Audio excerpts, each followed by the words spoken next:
तो गाइस मैं हूं अंकित और आप देख रहे हैं रेसलिंग फैंस नेटवर्क। शुरू करते हैं गाइस सबसे पहले अपनी बातों को हम लोग मंडे नाइट रॉ की व्यूअरशिप से। तो कल जो है रॉ का एपिसोड खत्म हुआ जो कि ठीक ठाक सा था, बहुत अच्छा भी नहीं था, बहुत बेकार भी नहीं था। ओवरऑल मेरे हिसाब से एवरेज एपिसोड था, मिड था। एंड एंडिंग जो है काफ़ी शॉकिंग थी, जहाँ पे कि जजमेंट है यानी कि फिन बैलर और डैमन प्रिस्ट हरा देते हैं कोडी रोड्स जे उसो को जिमी उसो के इंटरफेरेंस से एंड बन जाते हैं वापस से अनडिस्प्यूटेड टैग टीम चैंपियंस। तो ये एक बहुत ही शॉकिंग एंड ऑ वाला मोमेंट था। अब ऐसे में व्यूअरशिप क्या है वो मैं आपको बता दूं। जो नंबर्स हैं इस वीक के वो डाउन है पिछले वीक से। पिछले वीक के नंबर्स कुछ 1.5 ऐसे करके मिलियंस थे, लेकिन इस वीक जो है 1.483 मिलियंस कुछ WWE की व्यूअरशिप आई है मंडे नाइट रॉ के लिए। तो मंडे नाइट रॉ हमेशा कम स्कोर कर रही है एंड इस वीक शायद कोई कंपटीशन नहीं था, अगर मैं गलत नहीं हूँ तो। वैसे मैं पता करके अगर कोई कंपटीशन होगा तो मैं आपको अगली वीडियो में बता दूंगा, लेकिन आई गेस कि कोई कंपटीशन नहीं था इस वीक। एंड बिना कंपटीशन के अगर ये 1.4 मिलियन ला रहे हैं, 1.5 नहीं टच कर पा रहे हैं, तो एक्चुअली में मंडे नाइट रॉ के लिए हद से ज़्यादा कंसर्निंग चीज़ है। शायद इसीलिए एक्स्ट्रा व्यूअरशिप के लिए स्मैकडाउन को यूएस नेटवर्क लाना चाहती है अपने नेटवर्क के ऊपर एंड इसीलिए इतना बेचैन है वो लोग स्मैकडाउन को साइन करने के लिए। तो ऐसे में जो है मंडे नाइट रॉ के व्यूअरशिप इस वीक पिछले वीक से डाउन रही है, हालांकि इस वीक टाइटल चेंज हुआ इसके बावजूद भी। आगे बढ़ते हैं गाइस, बात करते हैं अगली स्टोरी के बारे में जो कि क्राउन जूल को लेके। तो ट्रिपल एच ने ऑफिशियली रिवील करा क्राउन जूल का पोस्टर एंड ये आप लोग देख सकते हो कि अपनी स्क्रीन के ऊपर। इससे पहले जो मैंने आपको एक पोस्टर दिखाया था जहाँ पे लोगन पॉल वगैरह थे, वो लोकली एडवर्टाइज्ड पोस्टर था यानी सऊदी अरेबिया वाला था, लेकिन WWE का उससे कोई लेना देना नहीं था। बट अब जो है ये वाला पोस्टर आप लोग देख सकते हो अपने स्क्रीन के ऊपर, जो कि WWE का खुद का ऑफिशियल वाला है। एंड यहाँ पे WWE ने किसको किसको फीचर करा है, रोमन रेंस एंड सबके रेंडर्स बहुत कमाल के लग रहे हैं। रोमन रेंस है, कोडी रोड्स हैं, एले नाइट है, इसके बाद Rhea Ripley, John Cena centre of attraction है यहाँ पे, then Logan Paul, Seth Rollins and Bianca Belair. तो रोमन का मैच कंफर्म है, कोडी रोड्स का पता नहीं किससे होगा, जॉन सीना का भी पता नहीं किससे होगा, रिया रिप्ली का कंफर्म है मैच और फेडरल 5 में मैच एंड सेथ रॉलिंस का भी कंफर्म है, लोगन पॉल का भी ऑलमोस्ट कंफर्म ही है। तो देखना है कि क्या होता है बियांका ब्लेयर के साथ, जॉन सीना के साथ एंड कोडी रोड्स के साथ।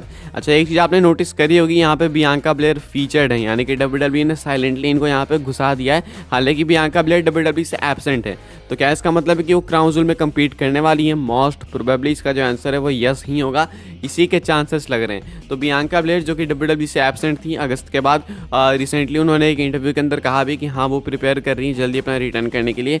एंड सुना था हमने कि शायद वो सर्वाइवर सीरीज तक वापस आ सकती हैं, लेकिन गुड न्यूज़ ये है कि उतना वेट नहीं करना है उनके फैंस को, वो जल्दी ही आ जाएंगी। क्राउन जूल के लिए एडवर्टाइज हो चुकी हैं एंड प्रोबेबली वो क्राउन जूल में रेसल भी करेंगी। तो अब रिटर्न वो कब कर सकती हैं, इसको लेके एक अपडेट आई निकल के सामने। मतलब अगर वो क्राउन जूल के अंदर होने वाली हैं तो उसके लिए वो कब रिटर्न करने वाली हैं।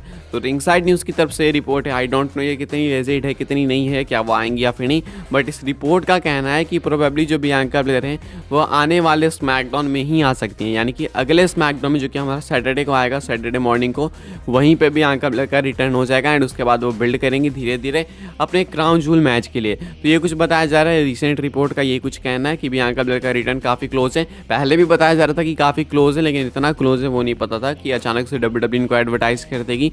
एंड अभी इनका मैच किसके अगेंस्ट होना चाहिए या फिर अगर सेगमेंट होता है तो क्या होना चाहिए, कमेंट करके आप लोग चाहो तो गेस कर सकते हो। आगे बढ़ते हैं गाइस, बात करते हैं अगली स्टोरी के बारे में जो कि अंकल हाउडी को लेके। तो रिसेंटली में कुछ अपडेट्स आई ब्रे वाइट के ट्रिब्यूट वाली चीज़ को लेके कि WWE जो है ब्रे वाइट को ट्रिब्यूट देना चाहती है अंकल हाउडी को वापस लाके, मे बी वाइट 6 फैक्शन आ सकती है। ऐसे में इसके ऊपर डेव मेल्टजर भी बात करते हैं। अब डेव मेल्टजर कितने ट्रस्टेड है वो आप लोग को मालूम ही है, लेकिन फिर भी वो बात करते हैं इस चीज़ के बारे में। उनका ओपिनियंस पता नहीं लोग इतना बढ़ा चढ़ा के क्यों दिखाते हैं, तो बताना पड़ता है। तो मेल्टजर जो अंकल हाउडी के बारे में बात करता है एंड बो डैलस के बारे में, वो कहते हैं कि देखो प्रोबेबिलिटीज़ तो हर चीज़ की हो तो कुछ भी सकता है, अंकल हाउडी भी आ सकता है, मे बी बो डैलस भी आ सकता है, लेकिन मैं जो एक्सपेक्ट करता हूँ उसके अकॉर्डिंग मुझे नहीं लगता कि WWE अंकल हाउडी को लाना चाहेगी। WWE ने शायद वो आइडिया अबॉन्डन कर दिया है, WWE शायद उस चीज़ को कैरी फॉरवर्ड नहीं करना चाहती है ब्रे वाइट के लिए, स्पेशली ब्रे वाइट की डेथ हुई उसके बाद WWE ने उसको वहीं का वहीं छोड़ दिया। तो मुझे नहीं लगता है कि ये चीज़ होने वाली है, लेकिन अगर हो जाती है तो मे बी कुछ अच्छा हो सकता है। बट फिर बो डैलस के बारे में बात करते हैं, कहते हैं कि बो डैलस मुझे नहीं लगता है कि टेलीविज़न पर अपीयर होगा।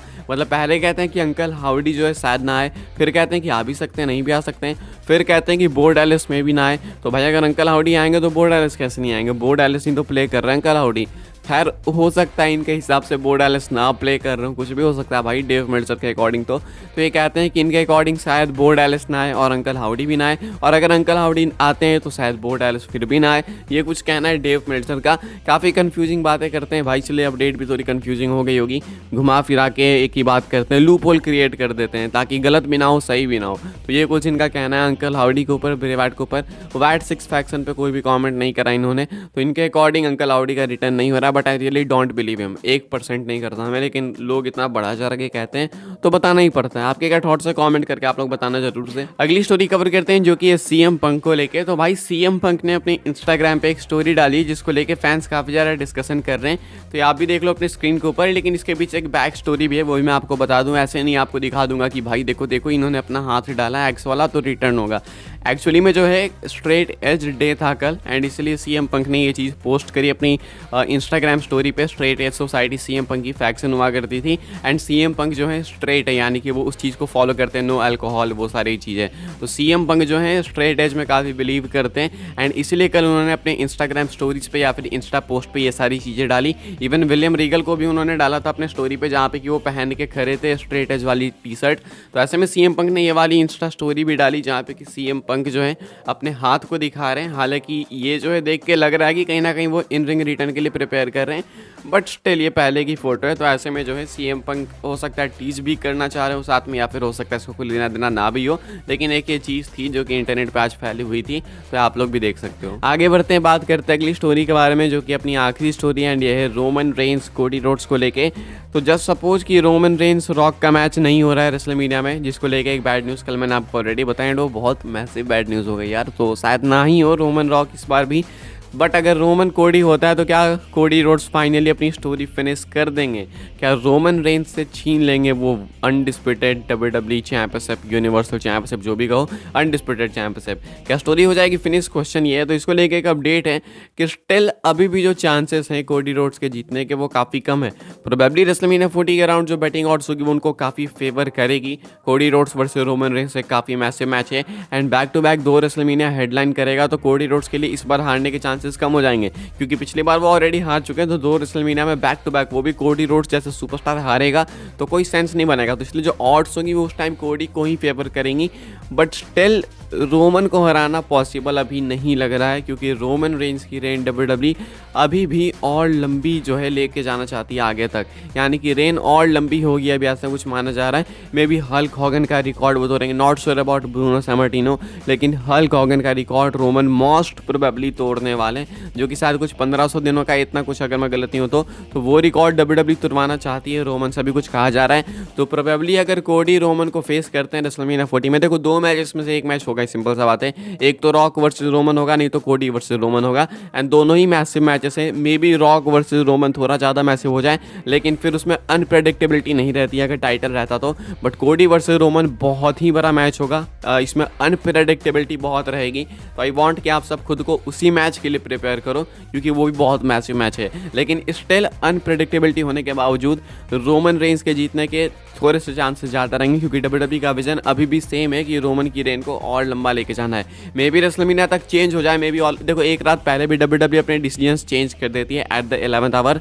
रेसलमेनिया 39 कर रहा हूँ, रेसलमेनिया 40 का मेन इवेंट कल रहेगा, एंड रेसलमेनिया 40 के नाइट 1 के मेन इवेंट में सोचेंगे कि हाँ ठीक है अब रोमन को हरा देते हैं। तो ऐसे भी ये लोग डिसीजन लेते हैं, लेकिन अभी के हिसाब से इनका विजन काफ़ी लंबा है। ये लोग देख रहे हैं कि रोमन रेंस हल्क हॉगन के रिकॉर्ड को तोड़ेंगे, तो उसके अकॉर्डिंग तो कोडी रोड्स अपनी स्टोरी में भी फिनिश ना करें, लेकिन स्टिल ये कहना जो है काफ़ी मुश्किल है कि कोडी हार जाएंगे, क्योंकि ये काफ़ी ज़्यादा ही अनप्रेडिक्टेबल मैच होने वाला है। क्या लगता है आपको, क्या होगा? रोमन को रिटेन करना चाहिए, कोडी को नया चैंपियन बनना चाहिए, क्या कुछ होना चाहिए? कमेंट करके बताना जरूर से।